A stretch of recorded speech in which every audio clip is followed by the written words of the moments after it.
Dan, this is the guy that took a couple of bullets to the chest, and he's here for a second Mr. Olympia. Sean, as the story goes, he survived as an innocent bystander being shot 3 times in the stomach during a 1997 robbery attempt, and this is just his 3rd year as a pro, and he's actually more than held his own. He's added some size, and he's actually one of the more confident guys out there, Sean. Well, Dan, you got to remember, too, a year ago, this guy was training in the gym, and the whole machine came down on his head, and it had to be stapled shut. So just to get back here is a feat amongst itself. Qualified by getting 3rd at the Charlotte Pro. I predicted the guy was never going to make it back here just for the bad luck the guy was having, but heck, getting here for the 2nd time, he didn't come the easy route. Well, he comes in at 5'6", weighs about 215 contest weight. This is his 2nd Mr. Olympia. I know George, we spoke to him before the show.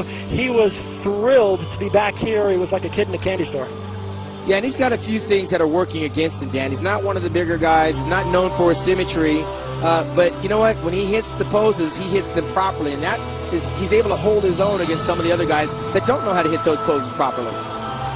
Well, he is regarded for one of the better back double biceps among the smaller guys, and he actually has some real nice lines, and through the midsection, obviously he suffers from the remnants of that scar from his incident, but if you're able to look past that, you'll see George has a fairly balanced physique. Well, I'll give him credit. To his credit, being the former national champion, he's a lot better now as a professional than he ever was as an amateur. You know what it takes, Dan, to try to get to this level of competition and earn that pro card. I mean, the nationals are deep.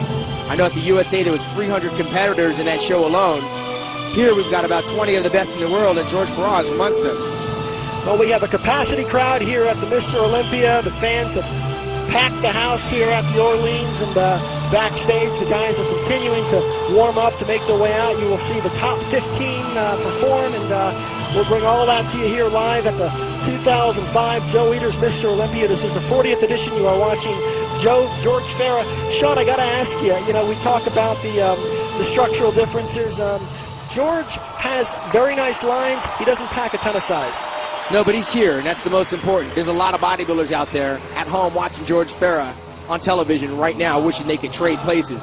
So he's done enough with what he has to work with, and he's legitimately one of the top bodybuilders in the world, regardless of the lack of genetics. And that's a great point. This is not only the World Championships of professional bodybuilding, but it's also its all-star game. And for a lot of these guys, it's not about coming here to win a standout trophy. It's about just arriving here and having that opportunity to compete on the stage. Remind you, this guy comes from war-torn Lebanon, former home of Samir Banu, and he's posing in front of over 5,000 fans and thousands of people watching at home. And a few guys who have more fun at what they do. George Farah. The pride and joy of Lebanon, now living in Rochester, New York, George Farah.